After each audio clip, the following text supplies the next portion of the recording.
আসসালামু আলাইকুম রহমতুল্লাহ। আজকে আমরা শিখব ১৬.২ এর ১৩ নম্বর অঙ্ক। ১৩ নম্বর অঙ্কের প্রশ্ন কি বলতেছে? প্রশ্ন বলতেছে একটি সুষম অষ্টভুজের কেন্দ্র থেকে কৌণিক বিন্দু দূরত্ব 1.5 মিটার হলে এর ক্ষেত্রফল নির্ণয় করো। আচ্ছা, তাহলে ক্ষেত্রফল যেহেতু নির্ণয় করতে হবে, কার ক্ষেত্রফল নির্ণয় করব? সুষম বহুভুজ অর্থাৎ সুষম অষ্টভুজ। আমি এটা খুব ভালো করে জানি। সুষম বহুভুজের ক্ষেত্রফলের সূত্র কি? ক্ষেত্রফলের সূত্র হচ্ছে a square divided 4 cot 180 degree divided n। এইটা আমাদের হলো সূত্র। এখন কথা হচ্ছে কি, আমাদের এখানে একটা n আছে। n মানে কি?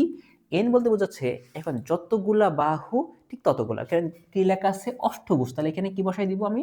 8 বসাবো। ঠিক আছে? এটাই এর জন্য আমি পরে nটা দিয়ে দিছি। ঠিক আছে? আচ্ছা, এখন দেখো এটা তো n তো বুঝলাম। n টা হচ্ছে হলো কি? ভুজের সংখ্যা অর্থাৎ বাহু। কয়টা বাহু? এখানে লেখা আছে অষ্টভুজ মানে 8টা বাহু। তাহলে n এর জায়গায় 8, এখানেও আমি n এর জায়গায় 8 বসাচ্ছি। এটা কি? এটা হচ্ছে হলো এই যে অষ্টভুজ মানে 8টা যে ভুজ অর্থাৎ 8টা বাহুর মান থাকা লাগবে। এখন দেখো 8টা বাহুর মান অথবা একটা বাহুর মান যদি থাকে, দেখো এখানে কি লেখা আছে? কেন্দ্র থেকে কৌণিক বিন্দুর দূরত্ব। এতটুকু কথাটা বুঝে নিই। কেন্দ্র থেকে কৌণিক বিন্দু দূরত্ব, এই জিনিসটা আমি একটু বুঝবো। ঠিক আছে? তার আগে এইটা আমি একটু কনফিউজটা ক্লিয়ার করে নিই। এটা কি? এটা হচ্ছে হলো কি? ভুজের বাহুর মান অর্থাৎ বাহুর মান। তার মানে আমি যতগুলা ভুজ অর্থাৎ এখানে অষ্টভুজ 8টা বাহুর প্রত্যেকটা বাহুর মান বোঝাচ্ছে ওই এ। কিন্তু এখানে লেখা আছে কি? কেন্দ্র থেকে কৌণিক বিন্দু দূরত্ব। এইটা কি? এইটা বোঝাচ্ছে এরকম আমি 8টা এই যে সুষম অষ্টভুজ, এই সুষম অষ্টভুজের চিত্র আঁকায় নিই। তাহলে আমি ধরলাম এই একটা বাহু, এই একটা বাহু, এই এই আর আমি বারবার বলতেছি কি এখানকার প্রত্যেকটা বাহুর মান কি হবে? সমান হবে। যদিও চিত্র একটু এদিক ওদিক হচ্ছে, তারপরে ধরে নাও কি এটা আমার একটা অষ্টভুজ অর্থাৎ 1 2 3 4 5 6 7 8, এ হলো আমার 8টা অষ্টভুজ। তাহলে আমি নাম দিতে পারি। এটা এ দিলাম, এটা বি দিলাম, এটা সি, এটা ডি, এটা ই, এটা এফ, এটা জি, এটা এইচ। এখন দেখো এই অষ্টভুজের কি আছে? অবশ্যই একটা কেন্দ্রবিন্দু আছে। সেই কেন্দ্রবিন্দু আমি এখানে দিলাম। ঠিক আছে? এই কেন্দ্রবিন্দু থেকে এই যে পয়েন্টগুলো আছে না, যেখানে আমি কি দিছি? আমি এ বি অর্থাৎ আমি একটু চিহ্নিত করে দিই।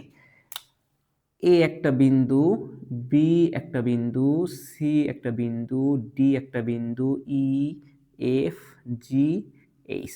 এই যে 8টা যে বিন্দু, কেন্দ্র থেকে যখন ওই বিন্দুগুলা যোগ করবা, এইটাকে বলা হচ্ছিল কি?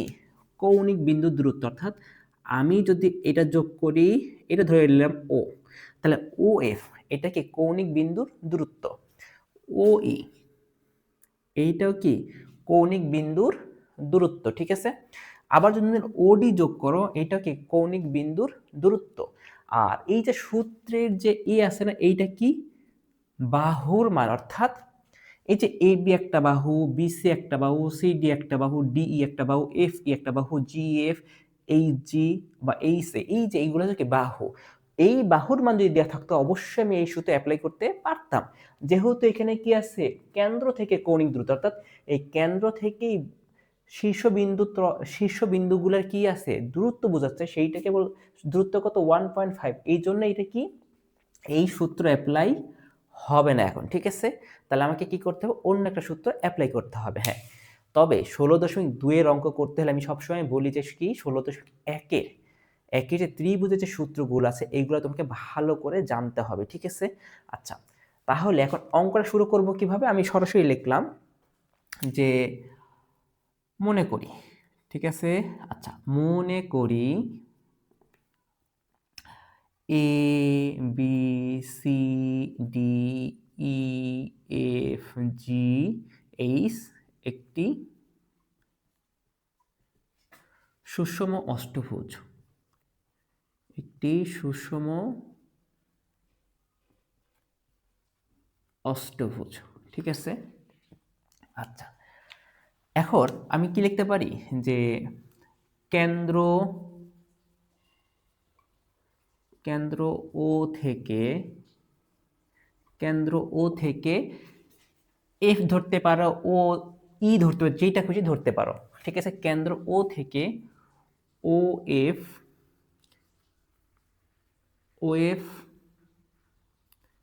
কৌণিক বিন্দুর দূরত্ব। এখন ধরো আমি লিখতেছি এরকম, এটাকে এ ধরলাম, এ ইকুয়াল, আচ্ছা যেহেতু এই সূত্রের এ আছে, আমি এখানে অন্য কোনো কিছু একটা ধরে নিই। ঠিক আছে, এখানে দূরত্ব ডি দিলাম। ঠিক আছে, ডি ইকুয়াল 1.5 মিটার।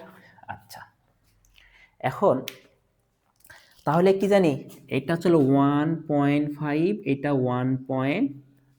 ঠিক আছে, আচ্ছা এটা কি তোমার হচ্ছে হলো অষ্টভুজ, মানে কি 8টা বাহু। এখন আমি এই কাজ করি, এই যেগুলো একবার একবার করে যোগ করে দিই এগুলা।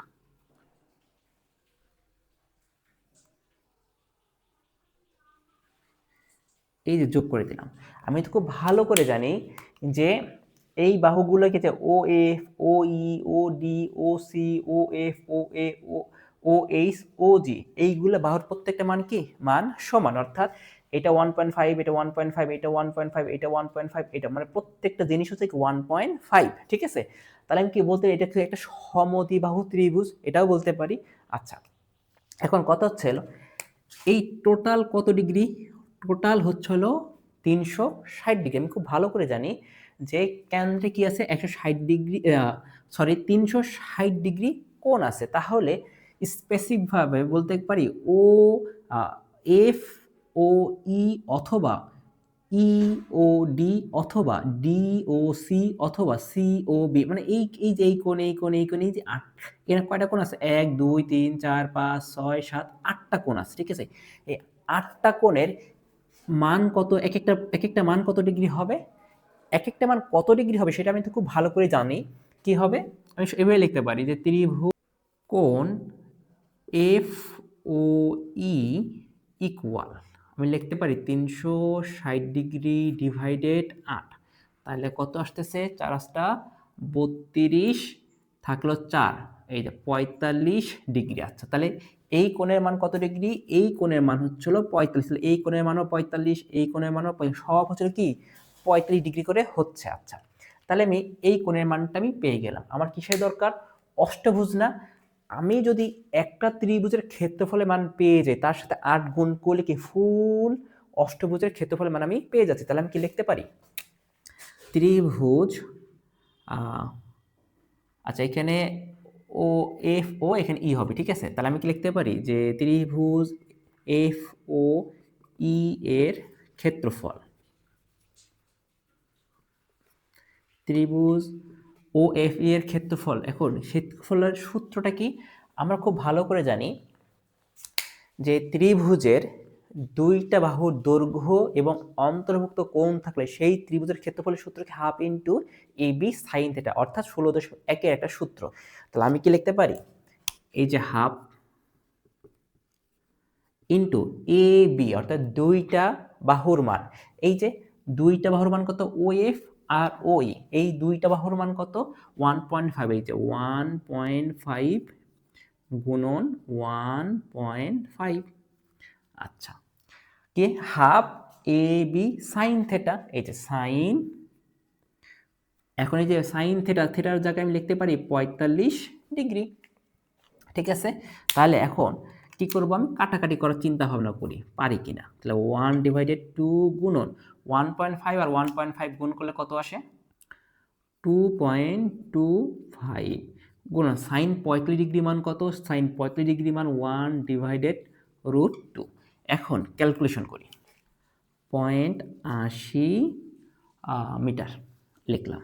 আচ্ছা, তাহলে কি শুধু এটা একটা ত্রিভুজ পাইছি না, তাহলে আমার কয়টা ত্রিভুজ আছে ওখানে লেখা আছে অষ্টভুজ। তাহলে আমি কি লিখতে পারি, সুতরাং অষ্টভুজের ক্ষেত্রফল। সুতরাং এই কথাটা লিখে দিই যে ত্রিভুজ A B C D E F G H অষ্টভুজের ক্ষেত্রফল, ক্ষেত্রফলের সূত্র কি? And আমি তো জানি এই যেটা আছে এই এইখানে হবে বর্গ মিটার। আচ্ছা, বর্গ মিটার। তাহলে এখানে আমি কি লিখতে পারি যে 8 গুণন 8.80 বর্গ মিটার। তাহলে ক্যালকুলেশন করলে কত আসতেছে? 6.36 বর্গ মিটার। অর্থাৎ আমি এখানে এই কথাটাই লিখলাম। তাহলে এ বি সি, যে A B C D E F G H, অষ্টভুজের ক্ষেত্রফল